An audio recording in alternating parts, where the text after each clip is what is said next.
Welcome everyone to today's session where we're going to be talking about recurrent neural networks. So if you haven't already, make sure you've got this notebook up in front of you so you can code along live with me. So let's get started. So the neural network architectures that we've been looking at so far take in a single fixed size vector as input and give us a single fixed size vector as output.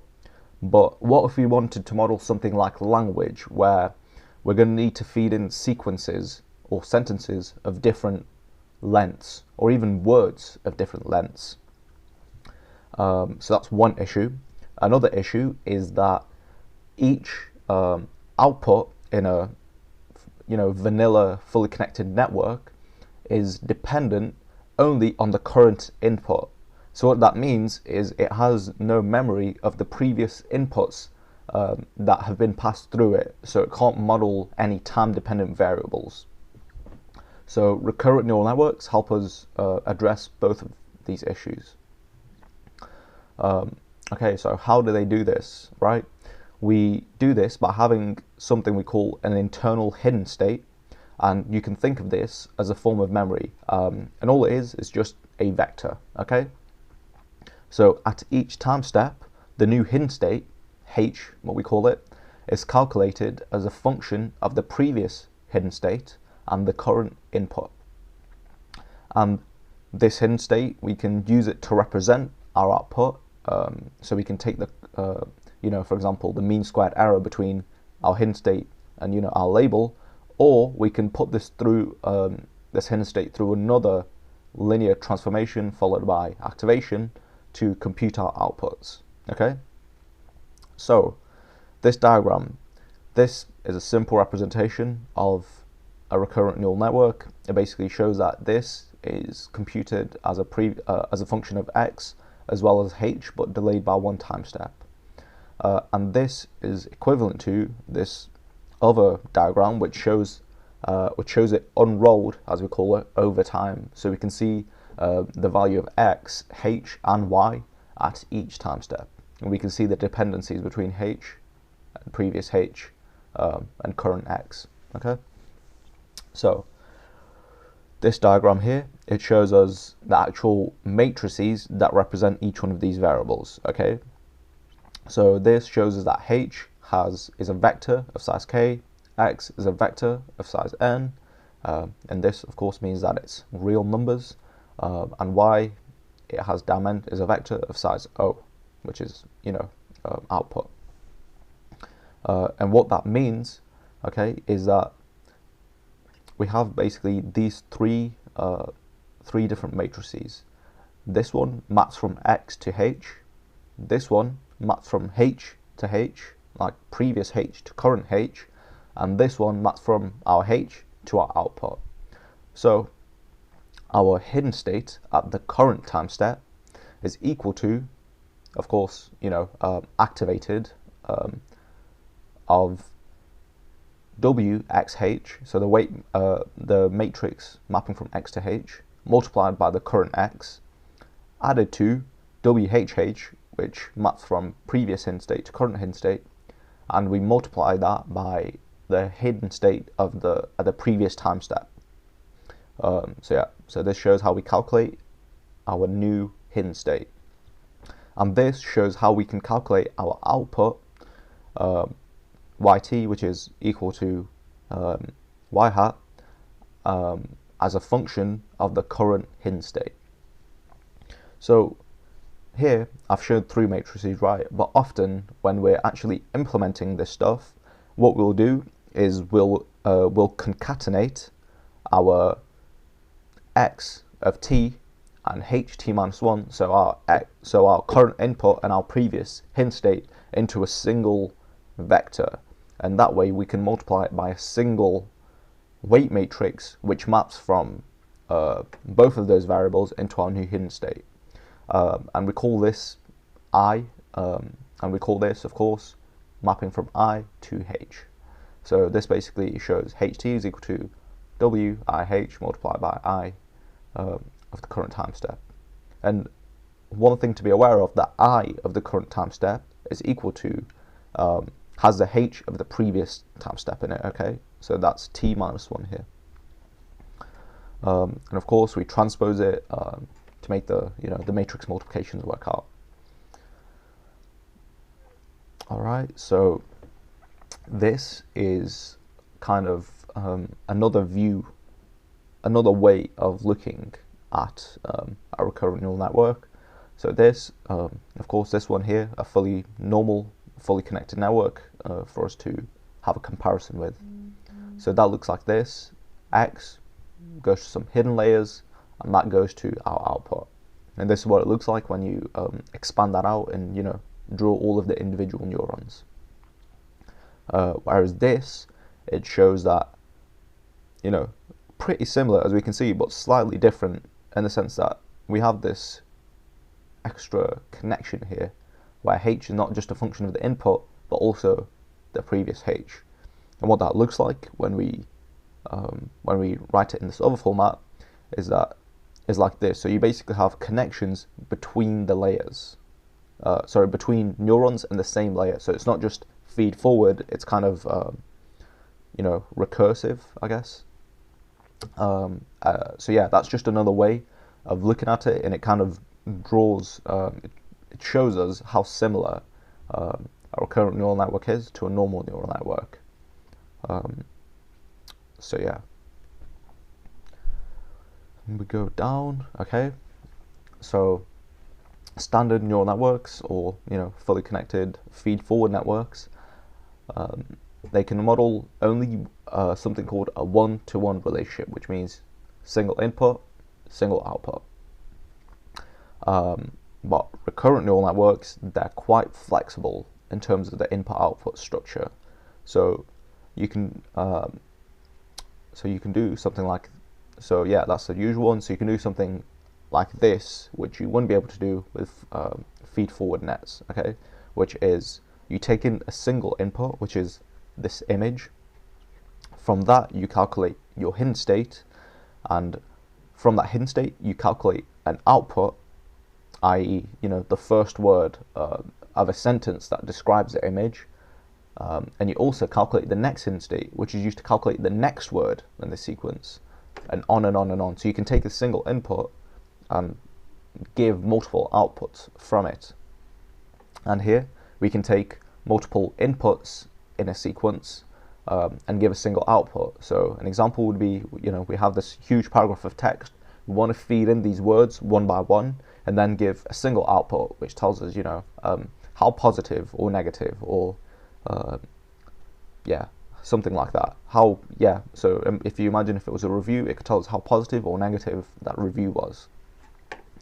And here we can take in multiple inputs, and give multiple outputs of different sizes. Here, of course, it shows 3 inputs and 3 outputs, but we can have as many outputs and inputs as we want. And this is really useful for something like translation, where, for example, a sentence in one language might not be the same length as a sentence in a different language. And the reason is, because it will have different grammatical rules, and the words won't be in the same positions, etc. And this shows basically many to many, but not where we have different size inputs and outputs, but where we have one output for each input. So you imagine we've got a video and we're taking it in frame by frame, but at each frame we want to give an output saying, classifying what's in that particular frame. Okay, so, and just as a thought experiment, I want you guys to think about why this method, where you have one output for each input, wouldn't work as well for translation as opposed to this, where we have different sized inputs and outputs. So just have a think about that. Okay, and yeah, I mean, this is basically it. That is a recurrent neural network, right? So pretty similar to what we've done before. Now let's talk about how we optimize these things. Okay, so we have this increased complexity and the structure of it. Surprisingly, the optimization, it really doesn't become any more difficult. Okay, so what we called back propagation now becomes back propagation through time. Okay, and it's not complicated at all. All that means is that rather than having a single output, a single input, single output, which you back propagate, what you do instead is have multiple inputs and outputs, which is your inputs and outputs at each time step. You sum the output at each time step, calculating the loss at each time step, and then you back propagate with respect to that sum of costs instead of a single cost. So yeah, really very, very little changes. Okay, of course our equation will look different, but conceptually it's the same thing as back propagation, but over multiple inputs and outputs, and you just sum them. Okay, so that's that. Now a few potential problems with this training. Okay, so when we are trying to do this back propagation through time, what we have is one particularly unparallelizable step. Okay, and what that is, so if you imagine I have multiple images or multiple vectors in a normal feed forward network, what I can do is I can feed them all at once in a single batch and get my output for each individual one, sum over the cost for that, and then calculate my gradients. Whereas here, what I need to do is I need to feed in each input sequentially.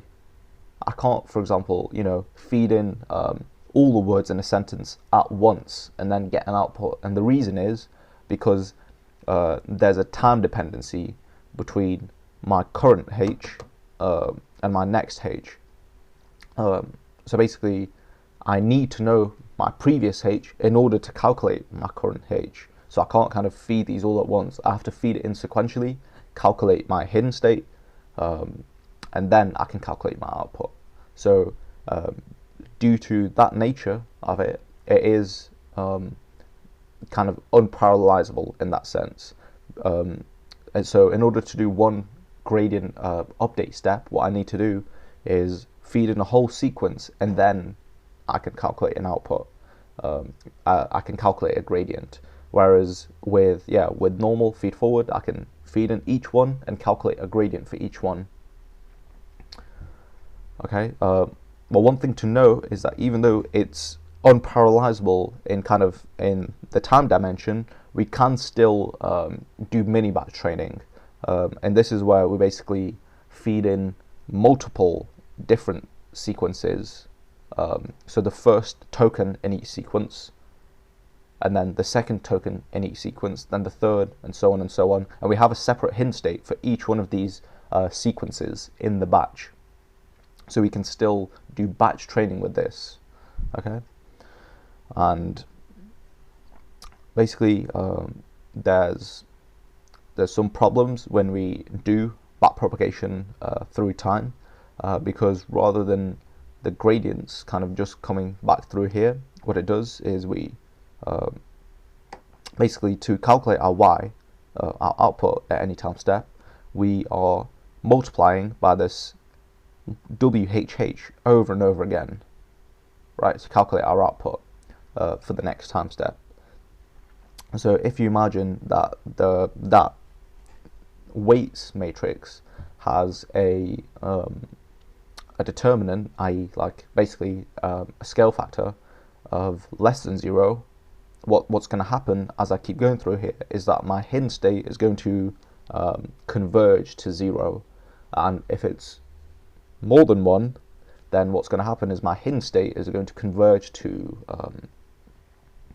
a really, basically infinity. And the same thing applies for my gradients. Okay, so when I calculate the gradients here, I am constantly multiplying by WHH. So over time, basically my gradients for really long sequences are going to go to 0 or 1, and this is called vanishing in the case where it's converging to 0, or exploding when it's shooting off to infinity. So yeah, this basically limits the length of the sequences over which we can train. So it prevents us from being able to model long-range time dependencies. You know, if I feed in really large paragraphs, it might not be able to make the connection between the first word and the final word, even though there might be some important connection for the given task. So there's some modern techniques which basically tackle this, such as LSTM cells, which we're going to go through later on. Alright, so I hope everything made sense there. Just kind of just go through it again, make sure everything makes sense. If it doesn't, then put a comment in the box next to this. Ask a question and we'll answer it whenever we can. So today, for the implementation, what we're going to do is implement a character level text prediction model. And what the character level means, as opposed to something like word level, is that we feed in letters one letter at a time, instead of feeding it words one word at a time. So we feed it in a character and we ask it to predict us what the next character is. And by doing this over and over again, we can get it to generate text for us, which should be similar to the text that it's been modeling. Okay, and I want you guys to think about kind of which one of these kind of structures are we using. Okay, and so yeah, if you don't have an answer, I'm going to tell you now, so pause and think about it. But it's this one, because we're taking in an input at each time step and we're giving out an output at each time step. So the number of inputs is equal to the number of outputs. Okay, so way we do this is, first off, we need a data set. And our data set here just looks like a giant text file which contains the text which we're trying to model. So what I've got here is a link which you can follow, and that's going to lead you to these text files. So this one here contains the works of Shakespeare. This one contains some bash script. This one contains like some music scores or something like that. This one contains Finnish text, like so yeah, just download one of those. I've got my own dataset which I've downloaded. I basically just googled Kendrick Lamar all lyrics, and that basically gave me a result for a text file which is approximately half an MB, and it contains all of his lyrics. So yeah, you can either go get this dataset, or you can go find your own one. It's also actually very easy to create your own one. All I have to do is create a text file and then go to different sources. For example, I could go to the, let's say, where could I go? I could go to someone's Twitter page and I could get all their tweets. I copy and paste those tweets into this text file, and that's my data set. So whatever I'm trying to model, I just need to copy and paste it in there. You don't have to do this manually. You can also create some sort of bot which can do this for you, so it can go and it can scrape all that text data, put it in a file so you can train on it. If you're interested in learning more about that, comment it there, and we'll make it. We'll show you how to do that. Okay, so now we've got this text file. We need to create a dataset class which can read this dataset in, so that we can use it with a PyTorch data loader. And there's a lot of good reasons to use a PyTorch data loader. It just basically makes it really easy to sample from our dataset. Okay, so I'm going to give instructions now for what you should be coding, and then it's up to you to pause for like 10 minutes or whatever, see what you can get done in here. Then I'm going to go through the answers. Okay, so the task is, first off, you need to open your text file and read all the data into what I've called a raw.txt variable, and then turn all of this text into lowercase. It basically reduces the number of characters that our model needs to model, because I'm not really interested whether it learns, you know, capitals go in the right place or whatever. I'm more interested in the actual words that it generates. So this will basically make it simpler for our model. So here, what we should do now, we've got.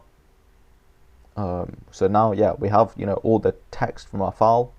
Now I want you to write something here which will get us a list of all the unique characters in that file. Okay, and here self dot. So this basically, yeah, number of characters is equal to the length of the letters. Okay, so num to let, this basically should create a dictionary which maps from a unique number to each unique character. So we basically assign each character a unique number, and we basically create the reverse mapping so we can map from a letter to its unique number. Here I convert it into a list, and then I iterate over each item in my text, and I replace that particular index with the number that character maps to. Okay, and then finally I convert it into a numpy array. So yeah, go ahead, get that done. Yeah, feel free to pause it. I'm gonna go through the answers in 1 second. Okay, so let me just get my answers up.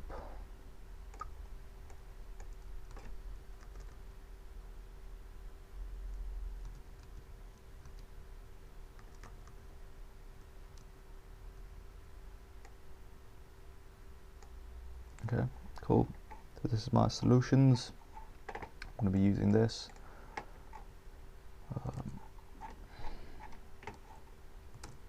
Okay, so first off, we need to open the text file. So I'm going to say with open, and here text file path is basically the path to our text file. So we're going to open that, of course.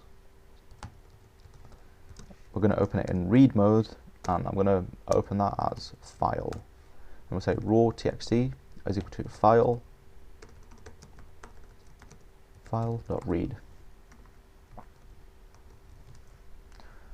Okay, and then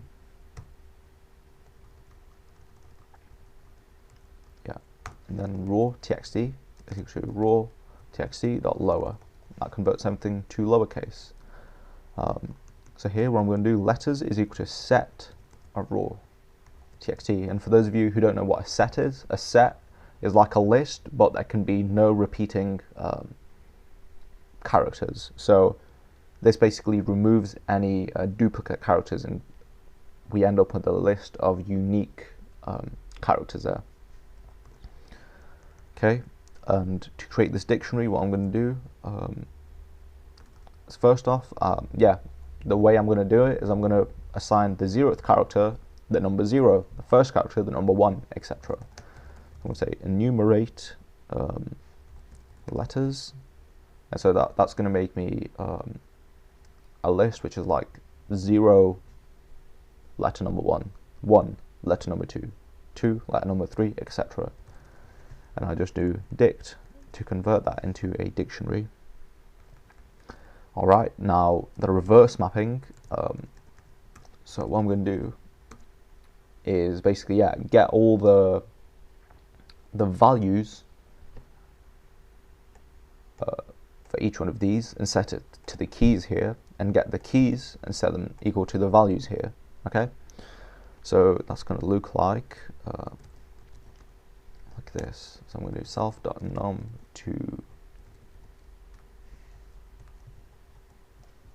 to let dot values. So I'm going to zip together the values and the keys, but in the opposite order, and then I'm going to turn that into a dictionary. Okay, txt is equal to list raw txt. And then for each one of those, I'm going to say txt k is equal to self dot let, so letter to number. It's called let to num, but it's kind of like character, because we don't just have, you know, unique letters in there. We also have punctuation and spaces and all sorts. So yeah, just be aware of that.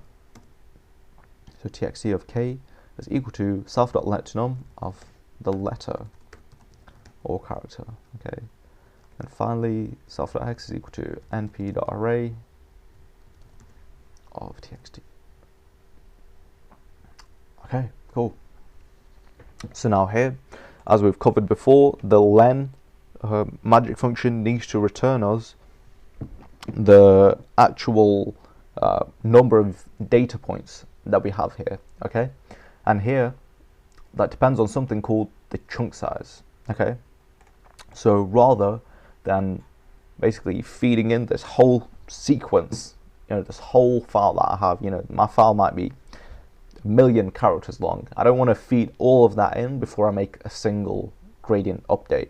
So what I do is I look at small chunks of that, in this case of length 100 by default, and I kind of feed in that whole chunk and I do a gradient update. So yeah, so rather than feeding in the whole thing, the whole sequence, we basically do small chunks of it at a time. Okay, so what is the unique number of chunks of size 100 that we have within this whole data set? Okay, so that's what this should return. And there's just something to be aware of here, which is that the final chunk, okay, is not valid, and the reason is because for each input we need a label, okay, i.e. what character comes next. And if you imagine, if we've got the final chunk, which includes the final character in our whole data set, we've got no label for that character for what comes next, because that's where our data set ends. So just be aware of that when we're calculating the length. Okay, and now this should basically get us the chunk at a particular index. Okay, so I'm going to let you guys do that. Why? This should get us the labels for that chunk. So it's basically so if this is our input shifted by 1, that's our labels, because for each one of those inputs the label is the next character. Okay, and finally we apply our transforms. So yeah, pause it now, have a go, and I'm going to go through the answers in literally 2 seconds. Okay, cool. So if you didn't have a go, you should have, so you can learn, maximize your learning. Okay, so here the number of data points that we have is length of x, take away the chunk size. Okay, so yeah, basically if you were to calculate how many of these unique chunks we have, that's what it would, and here I forgot self.x and self.chunk size. So yeah, if you were to go through this, this is what it would compute to. Get the chunk at a particular location. So I'm going to say, so for example, if it's 0, it should get me the first. So what I'm going to do, x equal to self.x. So index to index plus self.chunk size. Okay, so this gets us, for example, if IDX is 0, this will get us from 0th to the 100th, not inclusive of the 100th, so 0 up to and including the 99th item, because our chunk size is 100. Okay, and I'm going to just copy and paste this for the second part for calculating our y, because it is basically the same, except for we add 1 to both sides. So it's the same, shifted by 1, because our label is basically what character comes next. Okay, cool. So let's run that. Everything should be good. And here, this is basically a transform that I've defined, which will take it in some input and it will convert them into long tensors. And what a long tensor is basically like an integer tensor, but with double the number of bytes, so you can represent values which are twice as big. Okay, so yeah, that's good. You don't really need to worry too much about this. I'm gonna run that. Okay, now we import data loader. We define our batch size and our chunk size. So even though the default up here was 100, here I'm gonna define it to be 150. And yeah, so now you have 1 second to pause this before I tell you the answer. So here we basically want to instantiate a dataset using this class that we've defined up there, and yeah, that's it really. So go ahead and do that. I'm going to go through the answer right now. Okay, so what does that look like? So it looks like this. So car NN, is that what it says? Car RNN data set. And what parameters does it need? It needs text file path as well as chunk size and transform. So my text file path is going to be the default one, which is data/lyrics.txt. So make sure you change this to whatever text file you have. And the chunk size, my chunk size is going to equal the chunk size that I defined up here. And finally, my transform is going to be equal to this transform here, which will convert them into integers, well, longs. So 2 long. And the reason we have a long or integer instead of like a float or a double is because each one of these my inputs is going to be a single integer which maps, which basically corresponds to the character that is in that position, and yeah, and that correspondence is basically defined in these two dictionaries, which shows us how to map from a number to its given letter and reverse. Okay, so that should be good. This should be good. Okay, transform, excellent spelling. Alright, cool. So yeah, this shows us our first input tensor and our first label as well. So of course, as we can see, so basically, yeah, that's our input, and our labels, as you can see, is simply the input but shifted by 1, so it starts here instead. So the label for this input is that, the label for that is this, the label for the next one is this, because that's what comes next, on and on. And yeah, the number of unique characters we have here is 56, so there's 26 letters plus all sorts of punctuation that we have. And then the length of the data set, so the number of unique data points that we have is that. So we have 24,150 sized chunks in there. So if I decrease this to 100, we should have more. We do. We have 100 more. Okay, approximately. Okay. Okay, next part. So our model, right? Now, yeah, we need to define it. So it has a few parameters which I've set here. Input size. This tells us basically the size of our vocabulary. So like how many unique inputs do we have? The embedding len, which basically, so what we're going to do is we're going to take this single number and we're going to convert that into a vector embedding. Okay, so this embedding, what is it, right? So what you've probably seen in the past when we feed in this kind of categorical data is we use something called a one-hot encoding, where it's, you know, a vector which is the length of my vocabulary, and all of the values are 0 except for the one value which is equal to 1, and that corresponds to the that particular letter that we're feeding in.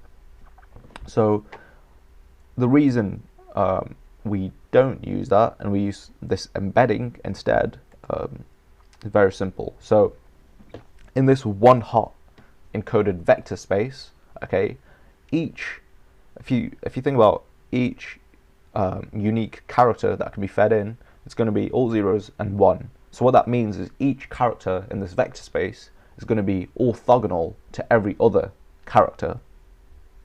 So what that means is that each letter is equally similar to every other letter. You know, if you were to do kind of the distance between each one of these vectors, it would be the same. And this isn't necessarily true. For example, you know, what should really happen is that in this vector space, the letters which have similar patterns of usage should point, you know, should be in a similar location in this vector space, such that when we take the difference between them, the vectors, it's small.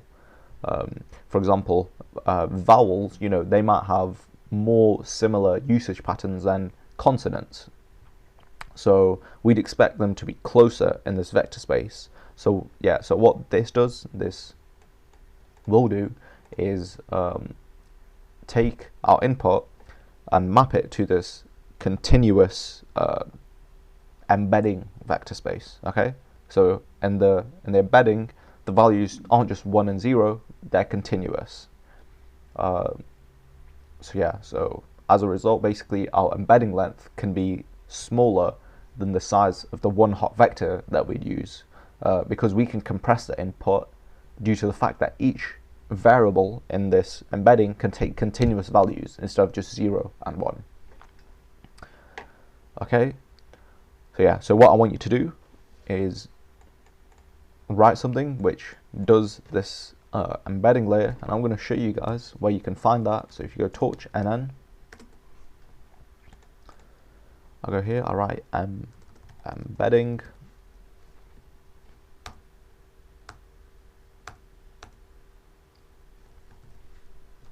okay, so here, this tells us how we can use that. So I want you guys to write this based on what you can see here. Okay, of course, it's a really important skill to be able to read documentation so you can figure out for yourself. All right, and this layer should basically map from our I vector, okay, and I'll show you where we're going to create that, to the hidden state, and then this one should map from our hidden state to our output. Okay, so these are the 3 weight matrices that we define. So here, what I want you to do is take that input and calculate the embedding using the encoder layer that we defined. And then what here I want you to do is concatenate that embedding, so like the input vector and our current hidden state to create that I vector that we were talking about earlier. And then from the I vector, I want you to calculate the hidden state, which is of course a linear function multiplied by the activation. In this case, I'm going to tell you which one to use, which is tan h activation. And the reason we use tan h instead of something like sigmoid is because we want our hidden state to be able to take on both positive and negative values.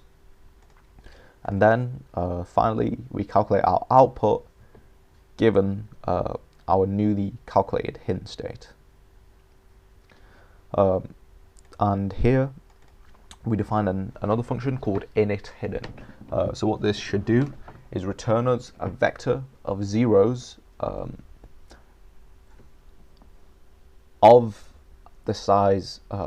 So basically, yeah. So our hidden size, okay, here defines the size of the vector which we use to represent our hidden state. And what this should do, this should return us a 0 vector for each example in our batch. Okay, so what this takes as input is the x, any x, and from that, what we should do is we should figure out how many examples there are in this particular batch, and create basically, a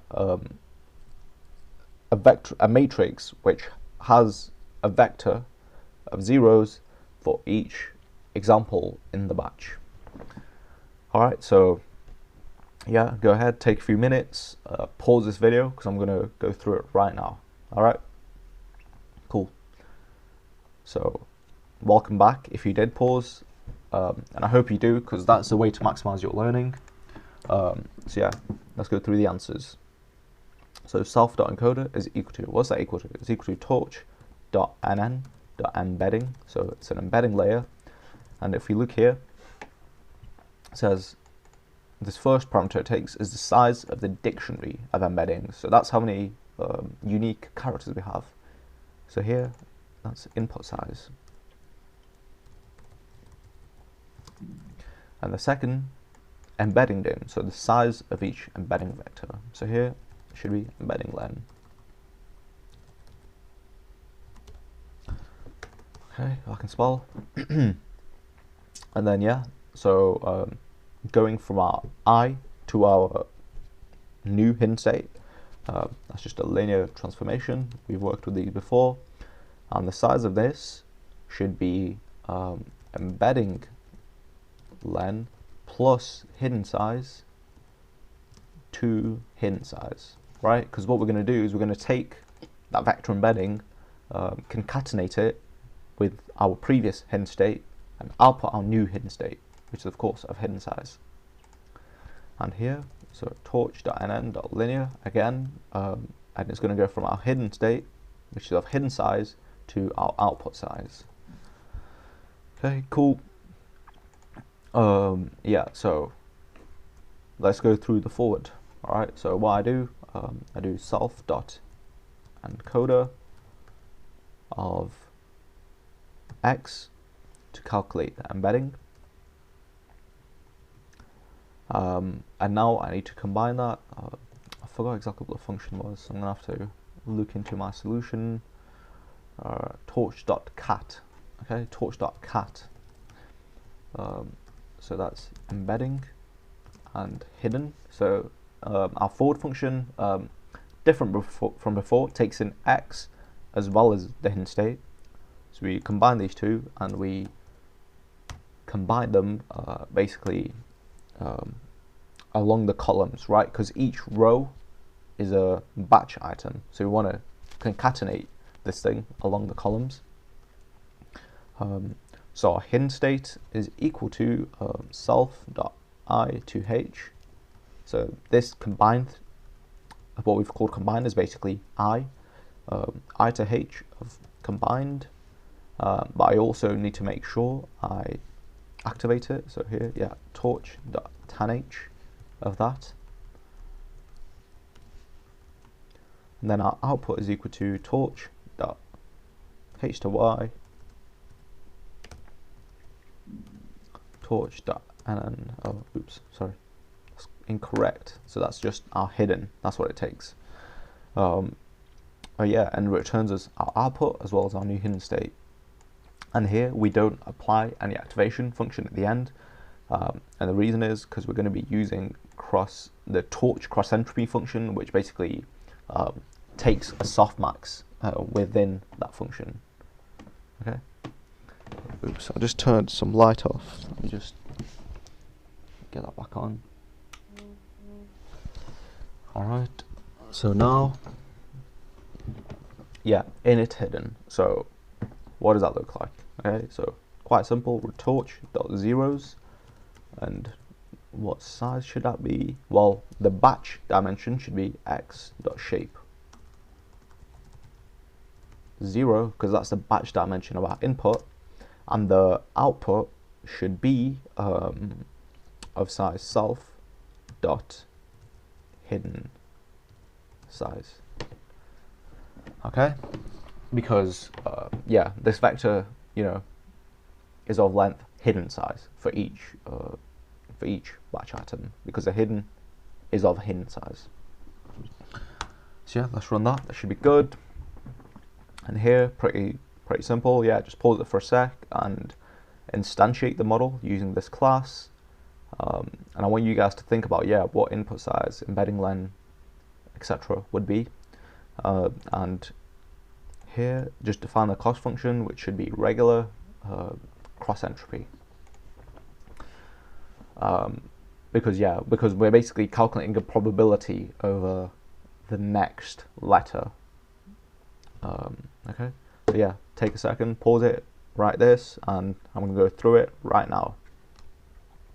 Okay, so what is this? So this is car, RNN here, and what it takes. So what is our input size? Our input size, well, that's the size of our vocabulary, and what that is defined all the way up here, which is n cars. So that's the number of unique characters within our data set.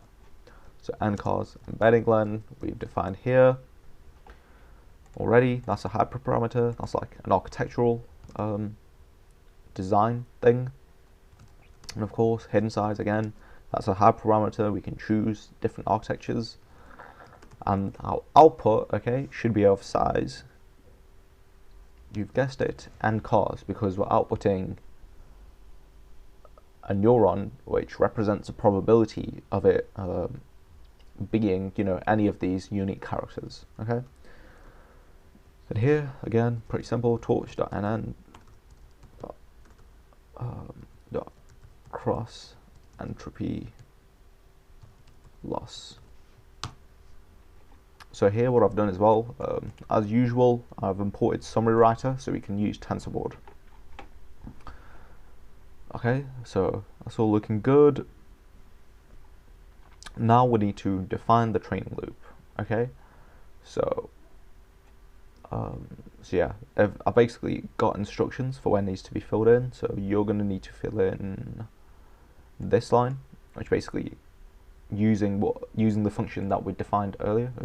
To initialize our hidden state, and then here I want you to calculate our outputs based on our current input and the previous hidden state. And here what we want to do is we want to figure out which of our output neurons has the highest value, i.e. which of these neurons, characters does our network predict have the highest value or highest probability of being the next character.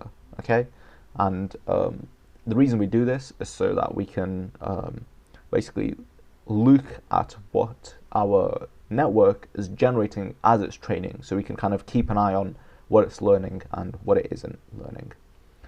Okay, so what this should be, yeah, this should basically use the torch max function, okay, to calculate, and basically torch.max returns two things. A, it returns the actual max value of that neuron, and the second thing it returns is actual neuron, like the argument, so basically the index of the neuron which has that value, and that's what we're interested in, because that is what we can use to convert into a letter. And then yeah, so basically based on that, we basically want to get the letter.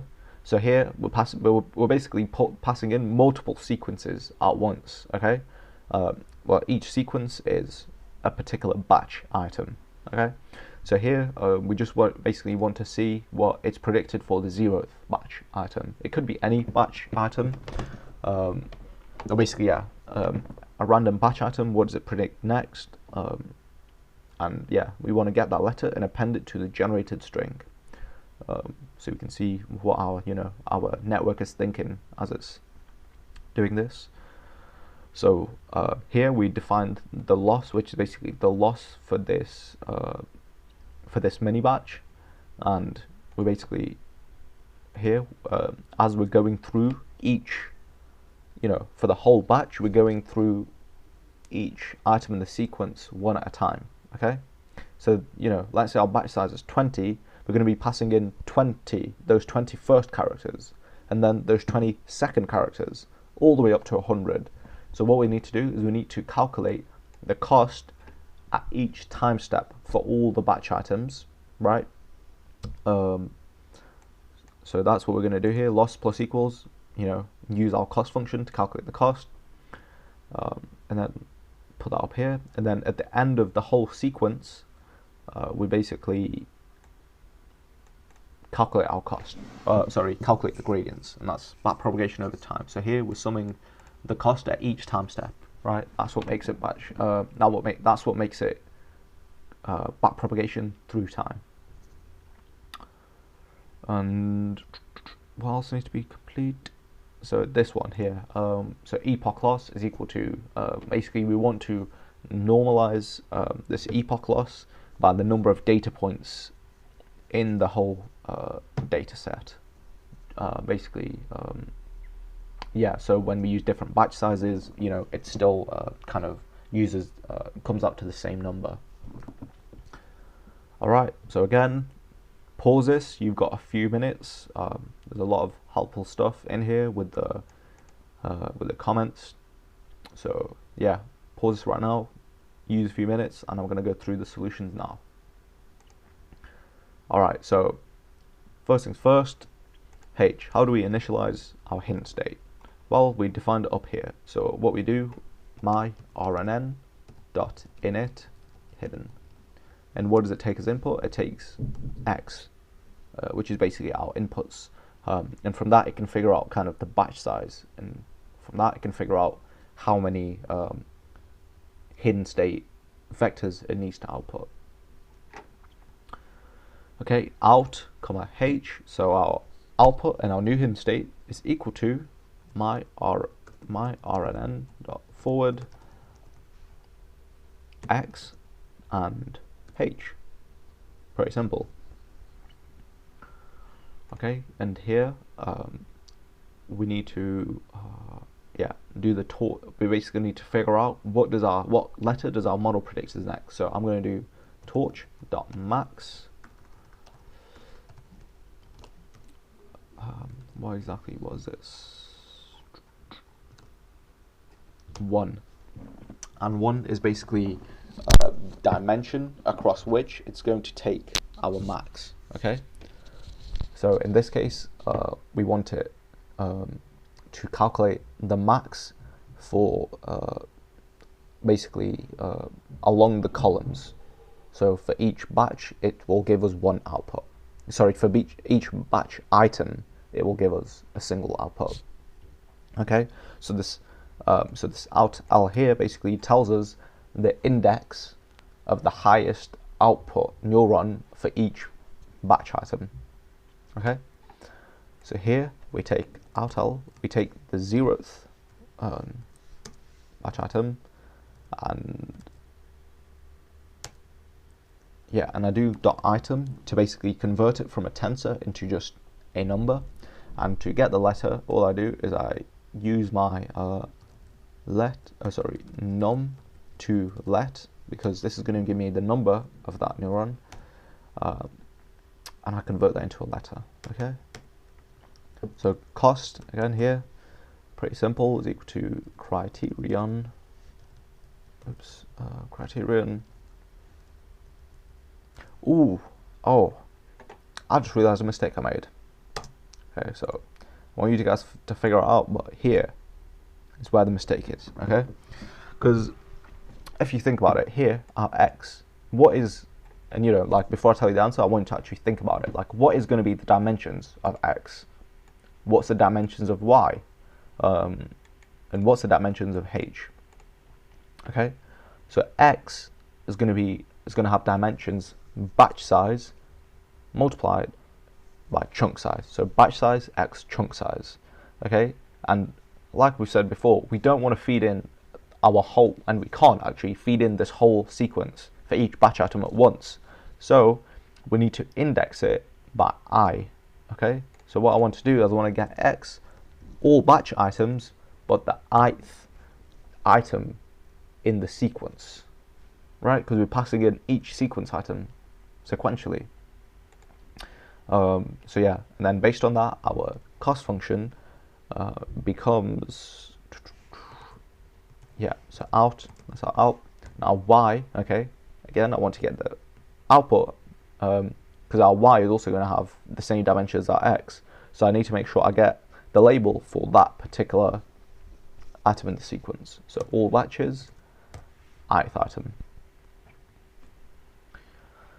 Okay, and finally here we want to define divide by the number of data points in each epoch. Okay, so I'm going to do epoch loss is equal to epoch loss divided by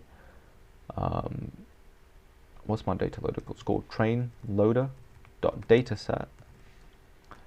I'm going to take the length of that.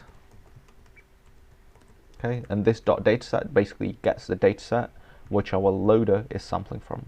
If I run that, it should be good. Mr. RNN, okay, yeah, that's true, he isn't defined. This needs to be my.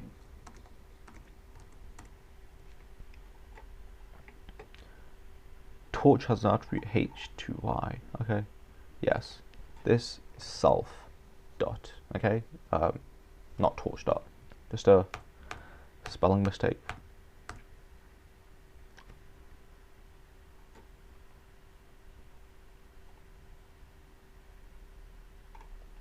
Oh, here I've put torch.max. What I need to do is out.max, okay? Because what it's going to do is going to try and take them. If I do torch.max, it's going to take the max of this parameter here, which is 1. So if I wanted to do it like this, I'd have to pass in out, comma 1. Or I can just do out.max 1, the equivalent. Okay? Excellent. So now it is training. So you should be able to get this working.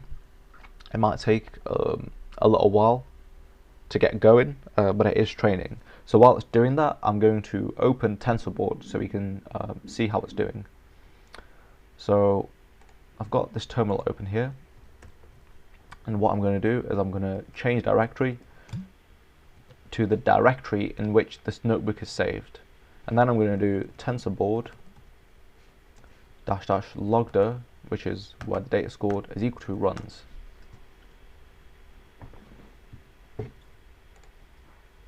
If I open that,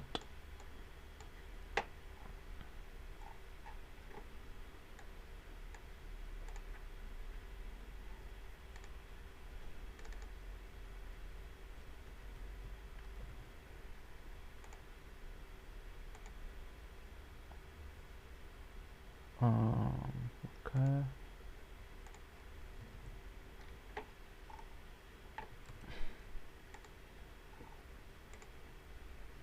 Alright, cool. So yes, we can see our training here. It is training, the cost is reducing, so it's working. So yeah, basically, I'm just gonna, okay, yeah, cool. And we can see basically in the first epoch, this is some of the text that it generated. And here basically it generates a lot of text every epoch, but I'm just kind of generating, I'm kind of displaying only some of the text just so we can get a sample. So yeah, that's good. I'm going to leave that training in the background. Meanwhile, we can move on to the next section, and this basically is we're going to write the function for kind of generating random outputs from our model, okay? Because here, this generated text is based on what we're feeding it in. But what if we wanted to just kind of give this, you know, some starting text and be like, okay, keep generating from there, complete this text. So here, I'm just going to kind of go through this one because it's not very important to understanding. But here, what this does, it takes in a string and it will map it to the numbers which each character in that string corresponds to in our, in our dictionary mapping. So yeah, it takes in two things: a text and a mapping dictionary, and it should apply that mapping dictionary to this text. So first off, we convert it to a list, and then text k is equal to mapdict of letter. Okay, pretty simple. We had basically done this in our data loader, in our dataset class.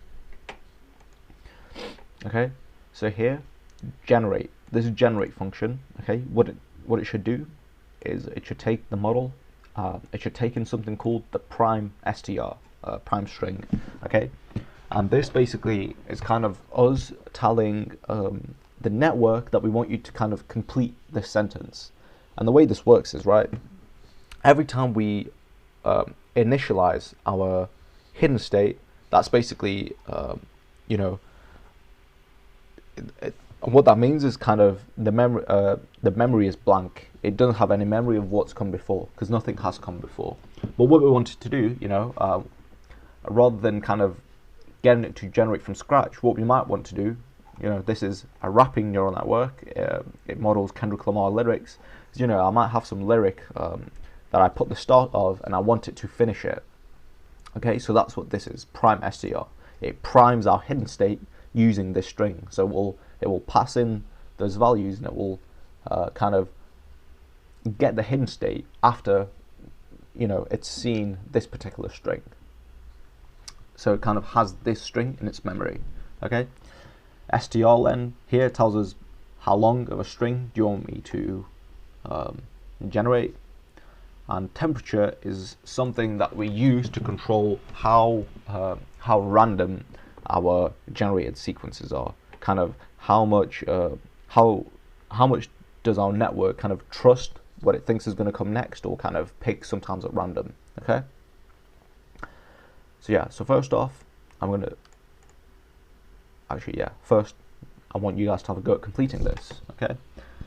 So here I want you to use this function that we've defined here to map the prime str from a string into a list of character IDs, which is numbers that they map to, convert it to a long tensor, and add basically a dimension, because what this is going to be, this is just going to be a vector, but our network is expecting kind of a matrix with a batch dimension. So what I want you to do is create that extra dimension so that it's batch size 1. Then based on that, initialize the hidden state. And then here, what we're going to do is we're going to iterate over our input and feed in each one of those values, and we're going to calculate our h. Okay.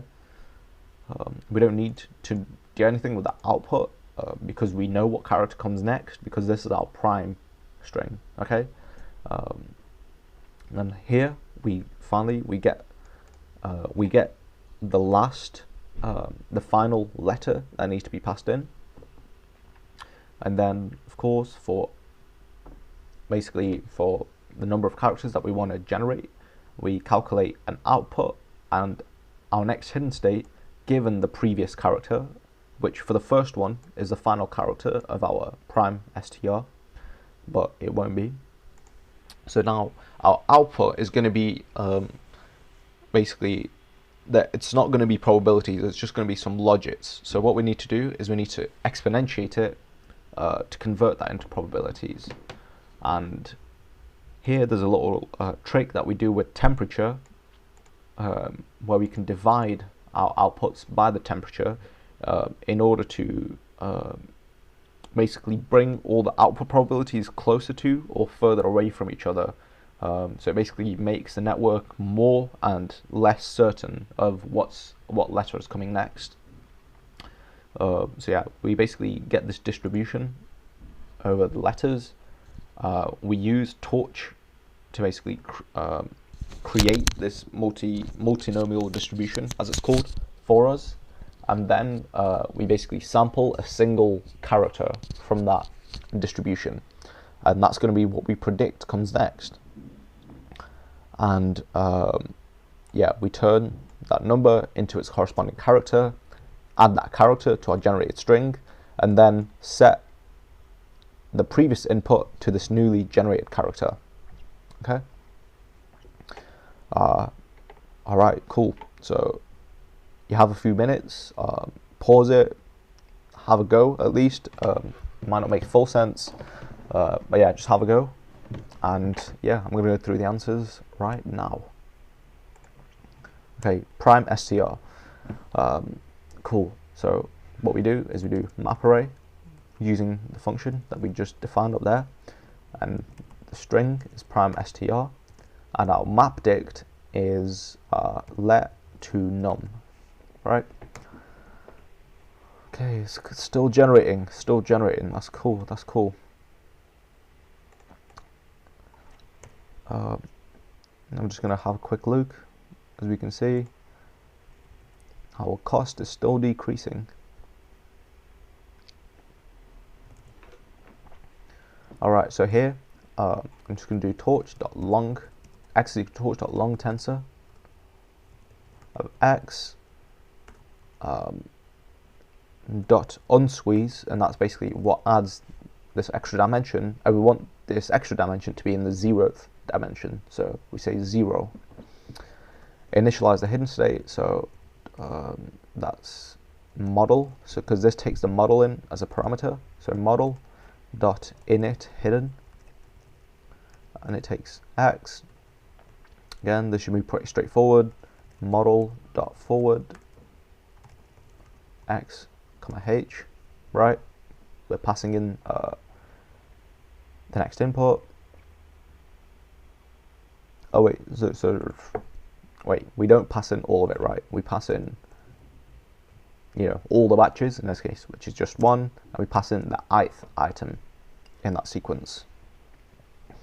Here we get the final item in the sequence, and again we use that to calculate our next thing. So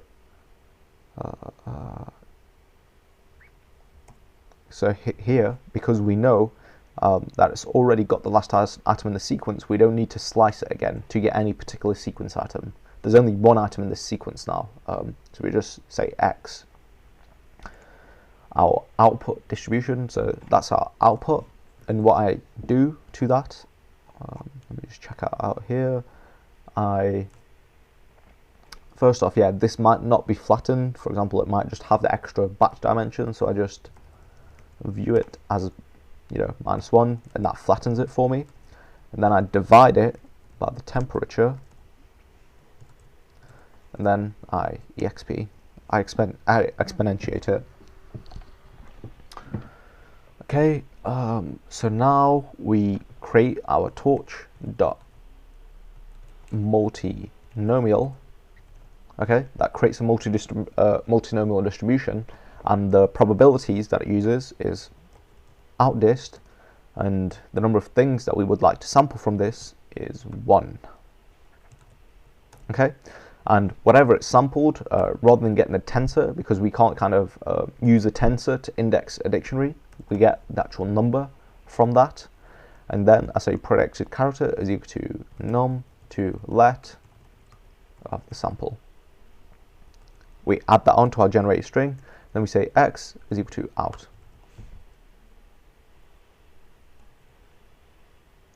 Oh, no, it's not. No, yeah, it's not equal to out, because out is a probability distribution. It's equal to sample, which is the actual next letter that we sampled. Tensor of sample. And here I add this extra set of brackets. That basically adds the batch dimension for us, so I don't need to do dot on squeeze at the end here. Okay, so that should be good. Alright, this is still going, this is still training, as we can see. It started with this kind of incoherent nonsense. It started to learn some of the kind of the structure of it. It didn't necessarily learn the words. It knows, you know, the spaces quite often throughout our text, whereas here it hadn't learned that. It learns that sometimes there's new lines, as there is in rap verses. So yeah, okay, next. It's learned Give Me Some Ganja, which is actually a lyric from Kendrick Lamar, so it has learnt that. It's got deal, it's got some other words. Okay. And then here, interestingly, it's learned some interesting structure, which is wherever you know, like you have different sections labeled in the lyrics, which is like hook, or Kendrick Lamar, or some other rapper basically says that part. So yeah, it's learnt that. This is looking more and more like rap verses. It's getting closer to real words like quit, toll, me, your, blue, etc. As opposed to before. We keep going. It's getting better and better. And basically, actually, what I should mention actually is here. I've got two files here. I'm using lyrics.txt, which is actually a really small file, and I just did that for demonstration purposes. The actual text file that I was talking about, which is half an MB, it's called lyrics2.txt. So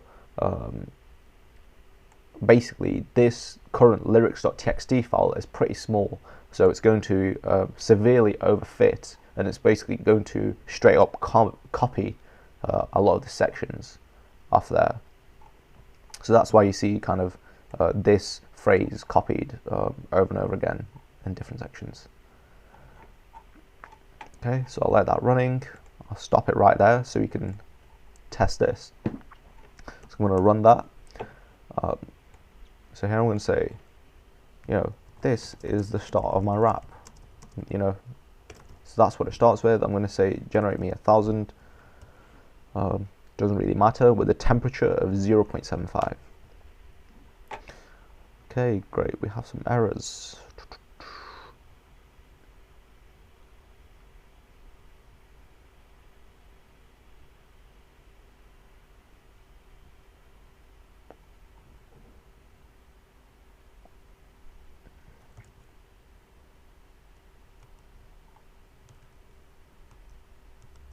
I'm just trying to figure out what could be going wrong here.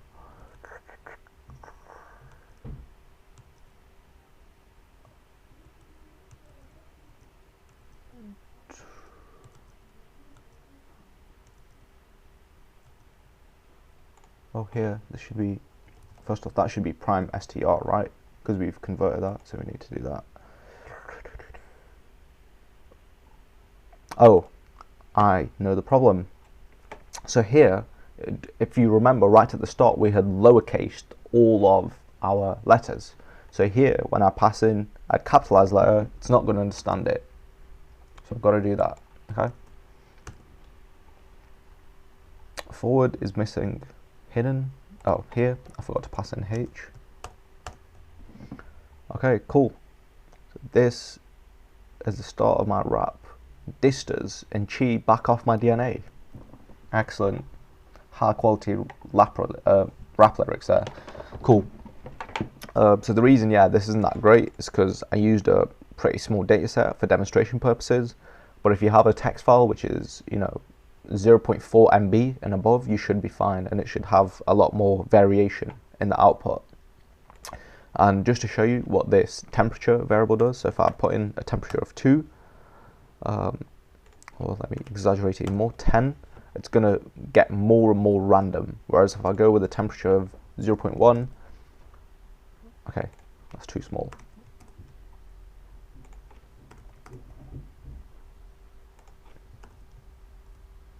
What's going on? So this is basically okay,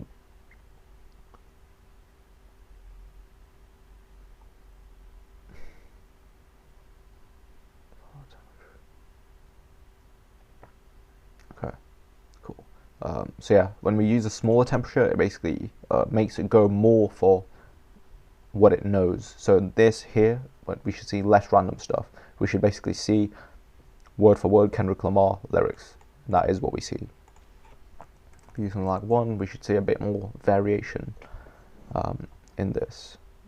Okay, cool. So you guys have just created an RNN in Torch, and yeah, you've trained it to do character level text modeling. Okay, so One final thing that I'm going to go through really quick is basically we're going to, like what you guys just saw is we kind of had to model each part of the RNN ourselves, okay? But luckily, as usual, there's a torch module which does this for us, and it's called torch.nn.rnn, so we can simplify this and use that. But I wanted to do this just to give you guys a more kind of deeper insight into the actual structure underneath the RNN function. Okay, so here, this should be, again, pretty straightforward.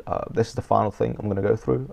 This LSTM stuff, I'm not going to go through it now because this tutorial's already getting a bit long.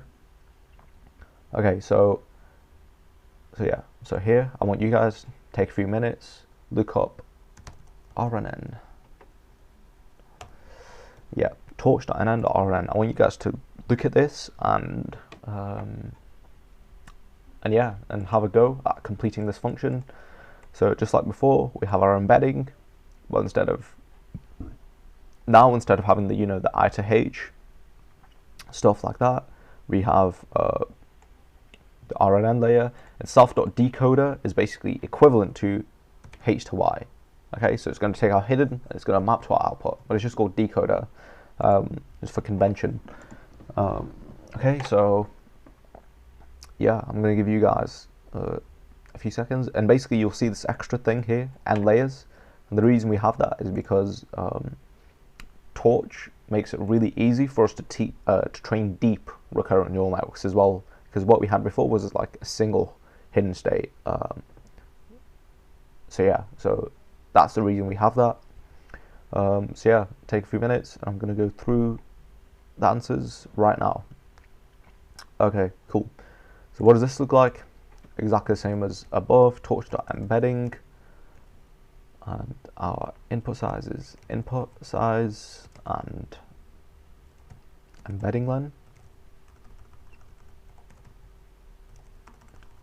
Can't spell. Okay. So now, what does the RNN layer look like? Okay, torch.nn.rnn.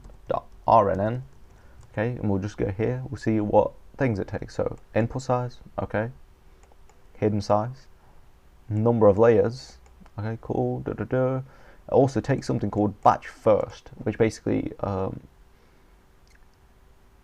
tells us basically how the structure of the input, and the way we've done it, we are actually, the first dimension is the batch dimension, so we're going to need to specify that as true, because usually it does not expect the batch dimension to be first. Okay, so I'm going to do that. Our input size is, it's going to take in our embedding, right? So it's going to be of embedding len, and the hidden size we've defined up there.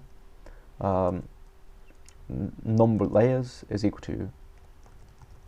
equals n layers, and finally our batch first equals true. Cool. So now decoder, again, it's just a linear layer, torch.nn.linear, maps from hidden size to output size. Cool. So yeah, this first line in the forward function should just be the same. So self.encoder of x, and here we need to do self.rnn, but I'm just going to take a closer look here at what this expects as input. So here, so previously when we were, when, you know, this was kind of just a linear layer, the way we'd done it before, it was just batch size times, you know, whatever dimension we needed. But here, it expects the input of shape, sequence length, batch, and then input size. So it has this extra dimension, sequence length. So we're going to need to basically add that extra dimension to our tensor. And basically, yeah, because we specified batch first equals true, these two are going to be swapped. Okay. So what does that mean? That means we don't just feed in our embedding which is of length, which currently the size is batch size times embedding len. Okay, so we'll do embedding.view, and how we're going to view that? We're going to view that as -1 self.embedding len. So the -1 main one is just kind of like however many batch items we have in this batch. 1 because we're passing in a single character at once from the sequence, and then embedding len because we know that the input size is going to be embedding len. Okay, and I'm just going to check that down here to make sure that's correct. Cool. And finally, it takes in our hidden. Okay, and our output is equal to self.decoder. Okay, and what that's going to be is we're going to use the output of that RNN.view, and we're going to view that. Okay, because what size output does that give us? So yeah, this contains the output features. Okay, so from the last layer of the RNN, because here we basically have a single layer RNN, because we've specified n layers equals 1. Output and H will be the same. What if we use ones with higher layers? What we want to take is the output, which is basically the features of the final layer of the RNN to calculate our output. Okay, so yeah, this gives us an output of sequence length, batch, num directions, which we don't need to worry about right now because there's something called a bidirectional recurrent neural network. We can specify that here, and that here num directions will equal 2, but in our case it's 1 because we're not using the bidirectional RNN. Okay, so here what we'd expect is sequence length, batch, and then hidden size. But again, because we've specified batch first equals true, it's going to be batch times sequence length times hidden size. So we need to reshape that in order to pass it into this linear layer. Okay, so the shape of that is going to be -1 self.hidden size. Okay, cool, all good. Yeah, finally, the hidden, we can see what it expects right here. Num layers times num directions, batch times hidden size. So one thing to be aware of is even though we specified batch first equals true, the actual shape of the hidden layers does not change, only the input and the output. Okay, so this still needs to be in this shape. Okay, so yeah, just like usual. So torch.zeros, what shape do we want? So num layers times num directions. Num directions for us is 1, so num layers. So self.n layers, batch, which is x.shape 0, and that's a batch dimension, and then hidden size, so self.hidden size. Okay, great, let's run that. So just like before, we define it. So just again here, define your cross entropy loss function, and yeah, let's train this. So this should work just like before. Of course, torch has no attribute embedding. Okay, so this should be torch.nn.embedding. My RNN. So I forgot to capitalize it somewhere. Okay, if I run that now, it should actually start training. We can make sure it is by looking into here. So I want to stop looking at that one and start looking at this one. Yeah, look at that. Look at that go. It's very nice. You can see it's kind of following a similar path to the one that we actually implemented. So that shows that our implementation is pretty on point because it matches, the PyTorch one, which is built by, extremely capable researchers. And And that is it for this session. So we have all this LSTM stuff. I'm not going to go through it now because this is getting long. But yeah, we can basically train this the same as before. And once it's trained, we can just as before, click that, and it will generate us some text based on that. So yeah, I hope you enjoyed that. Let me know if anything doesn't make sense. Just comment it right there, and we'll try and get some answers in there. Other than that, yeah, see you in the next session.